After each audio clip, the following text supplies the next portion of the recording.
Hello. Starting. Hi, everybody. I'm gonna turn you around. We are going to get I'm started. gonna turn you around. So, welcome to NSNC 2016.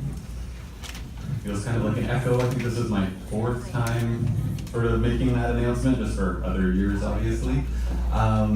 And yeah, I'm a little sleep deprived because we have a beautiful little baby here, so I'm going to keep it short and sweet. Thank you all for coming. Big thank you, as always, to our sponsors for coming out and supporting us year after year, particularly our diamond sponsors, NFH and Cytomatrix. And yeah, on behalf of myself and my partner in crime, Kira, so welcome to everybody. I'm going to just jump right into the first presentation. We're joined today by Kenton Sefcik. He's a registered acupuncturist here in Nova Scotia. He practices in both the Annapolis Valley and downtown Dartmouth. Kenton's going to be speaking to us today about the strength of TCM, powerful combinations, symptomatic points, and overcoming blocks to treatment. When I reached out to Kenton to see if he'd be willing to speak to us, I basically said, please talk to us about, beyond stomach 36. So, let's get out of that rut of, 4 gates, stomach 36, giving myself away what I do with acupuncture. But so hopefully we're going to walk away with a lot of nice pearls from him. He's been in practice for how many years? 9 years now. And yeah, he's been passionate about Chinese medicine since he was 14 years of age. He attended the Alberta College of Acupuncture and Traditional Chinese Medicine. He's been published in a number of different alternative medicine publications. And I actually met Kenton about, I think it was maybe 7-ish years ago. I practiced out at his clinic a couple of times a month for a couple of years at Muscatauga Harbour. And he's awesome, so we're in for a treat today. So please join me in welcoming Kenton Sefcik. I ask myself a few different questions when I build a point prescription.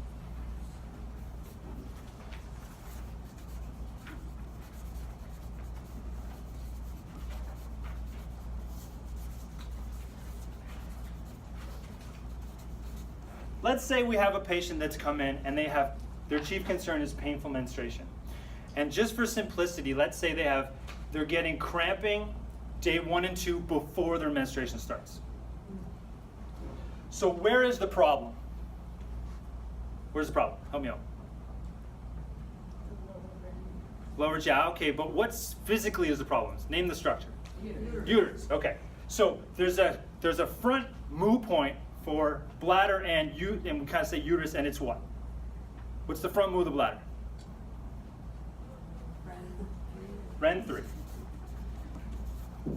Where's the problem? Ren 3. What's next to the problem that would help me?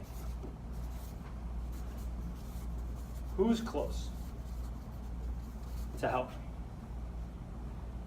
Zigong, extra CA1. It's over top of the ovaries, right?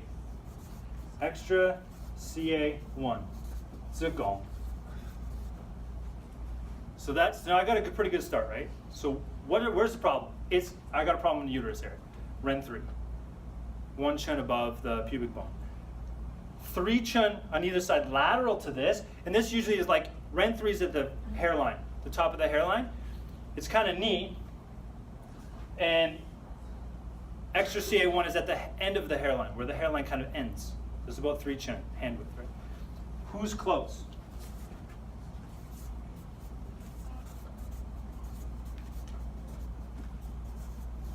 Who can help?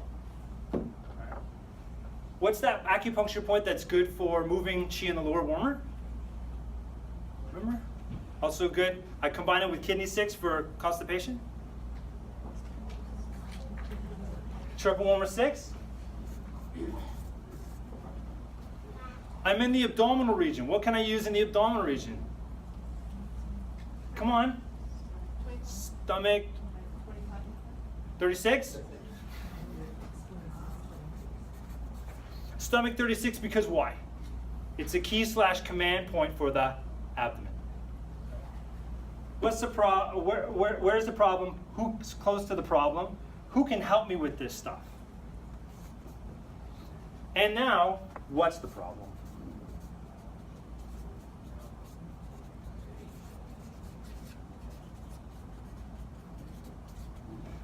this versus this is what? If you're a tree, because Chinese medicine talks about like water and wood and everything like this, all this stuff, this is your what?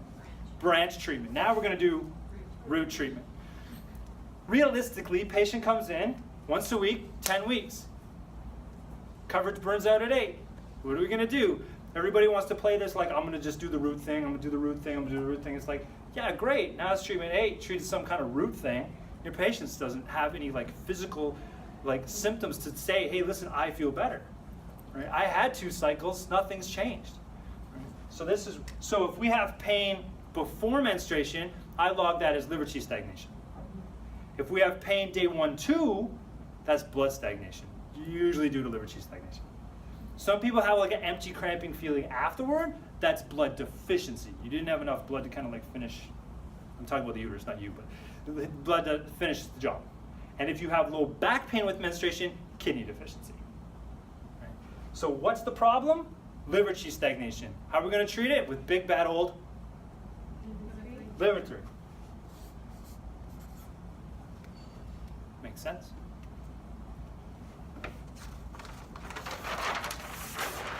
We might not get to symptomatic points, but they're there, and I'll just kind of talk about them real briefly. But let's do kind of like one more. Patient comes in, gallbladder attack. It's kind of neat because we're in Canada. A lot of people come here, they snowbird up here. They're from the States, and they know that acupuncture is really good.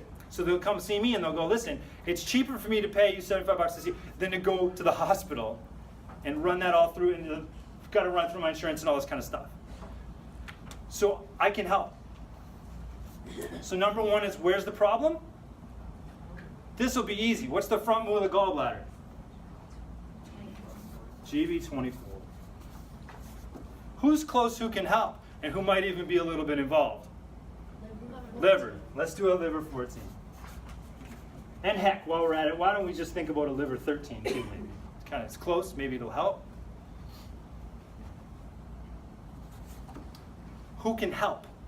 It's kind of a trick question. There's an extra leg point called Dang Nang, which is like a 1 to 2 chin below GB34. So remember the extra points, so like you've got GB34, you push 1 to 2 chin below GB34, you find that extra point, Dang Nang. It's for gallbladder pain. The one that's below stomach 36 is for appendicitis, for appendix pain. I generally do both. It's called Landway. I do both because they're both sore. So 1 to 2 chin below GB34, palpate it, figure out what's sore. 1 to 2 chin below stomach 36. Makes sense? So where's the problem? Who's next to the problem? Who can help? What's the problem? What's a gallbladder attack? What do we call it in Chinese medicine? I've got damp heat in the liver and gallbladder. And of course this will help. When they stick their tongue out and they've got a sticky, yucky, yellow coating on the tongue, and you check their pulse and it's rolling and slippery and all that kind of stuff, that'll help you. So how do I take heat out of the body? What was remember my hierarchy? What's the best point to take heat out of the body? LLF. Now I want to take damp out. And I only combine 2 points to take damp and or phlegm out. What are they? Phlegm and 40. What were those 2 liver points? 5. Liver 5 and? 8. And GB34 works really well. 2, 4, 6, 8, 10, 12, 14, 16, getting into my touchy zone. I don't like going past 16. But anyways, you get the idea, like 18, 20. So this might be hey, it's a gallbladder attack. So you might have to break your own kind of like half a lunar cycle's worth rule that you've got, right? And that's how the point prescription. We've got about 5 minutes. Do you guys want to hammer me with any questions or give her? Occipital neuralgia, or occipital neuralgia. Yeah. Would you do more around the head and then some stuff for nerve pain? Correct. So you're talking occipital neuralgia. Where's the problem? Occiput, right? Best point for occiput, I said? GB20. GB20, you know it. Who's next to there? Do 14. Do 16 and UB10.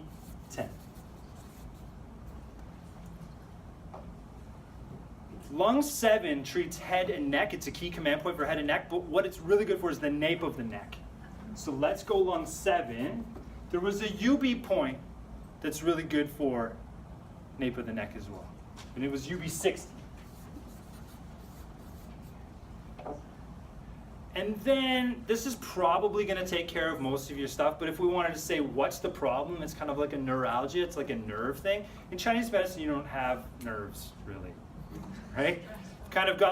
You've got like muscles and tendons and bones and stuff like that. So I might kind of jump to like GV34 because it's an influential of tendon. What if the root is because of stress that it came on? Perfect. So then, okay, so now we got who's there, who's next to it, who can help, and who also can help, and now we've got stress. Sorry, I'm going to do liver 3. You can get a little fancy if you've got your patient face first with their head in the headrest. You can put a pillow underneath their ankles so you can prop their feet. It's a little tricky to needle upside down because of the thing we call gravity, but you can make it happen.